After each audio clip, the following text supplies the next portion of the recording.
Hello, this is Mrs. Case, and I wanted to show you just a little bit more about our word pounding and finger tapping. And I thought maybe if you could see better what I'm doing, that might be helpful. So I'm going to start with, I have a little paper here with a hand on it, and I'm going to actually send this to you before the new year. So you can have a copy too. And they'll be colored so that those numbers 1, 2, and 3 that we're going to use, we can remember where to tap. So I will be sending one of these to you. And then I have our dictation sheet.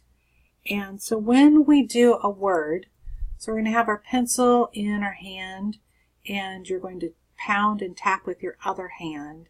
So if I'm going to do the word cat, the first thing we're going to do is just pound it. So we say cat. Remember, don't hurt your table, don't hurt your hand. And then lay your hand flat so you'll be able to put yours on the hand. And remember, we start with our pinky. And we say k, a, t. And then we tap again, cat. It's making my microphone wiggle a little bit, or my camera wiggle a little bit. So once again, before we start writing, we're going to pound and tap it. So we say cat, k, a, t, cat. Now we're ready to write. So we're going to pound it again, cat, and then k. Oh, I know that C says k. A says a, and then t. And then I can say cat. Then later I will have you rewrite your word over in the right hand. So I'm going to show you just a couple more words, and then you'll have an idea. So if the next word is mad, then we'll say mad. Lay your hand flat. M-A-D. Mad. And then we're ready to write mad. Oh, that's an M. Oops, I almost did it wrong there. D. Oh, that's a D. Mad. And then I'll do one more. I'm going to do one for my older students, or that we're getting along further with some double letters.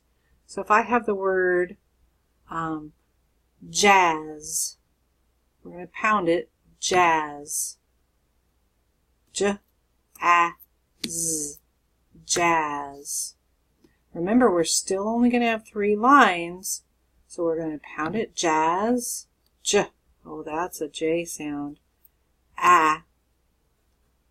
Z. And remember, when we have a single syllable, short vowel, if we have F, L, S, or Z at the end, we double that. So we have 2 Z's. Jazz. So my paper, once I'm all done, looks like this. And so I've got cat and mad and jazz going on there. And then after our session, then you'll come here and rewrite. And then our sentences, when we get to those, remember, I will show you what your lines will look like. And so we'll have triangles for capital letters, and we might have 2 lines for a red word.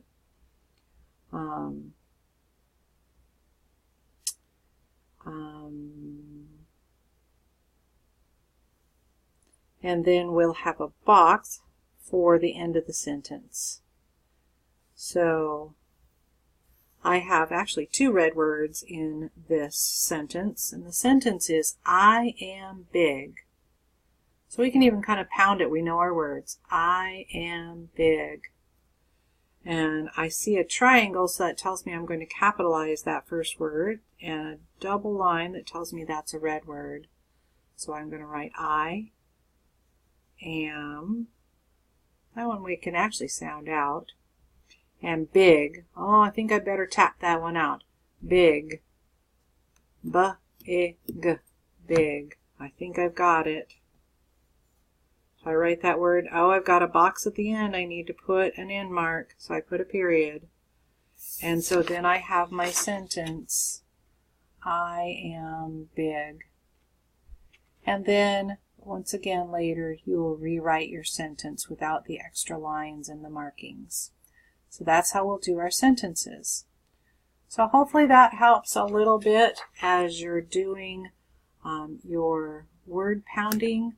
One last thing, let me grab my sand tray.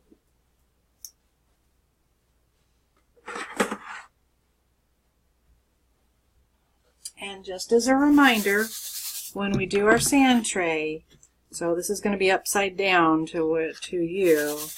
Letters going to look like, so if I say K, I can say C says K.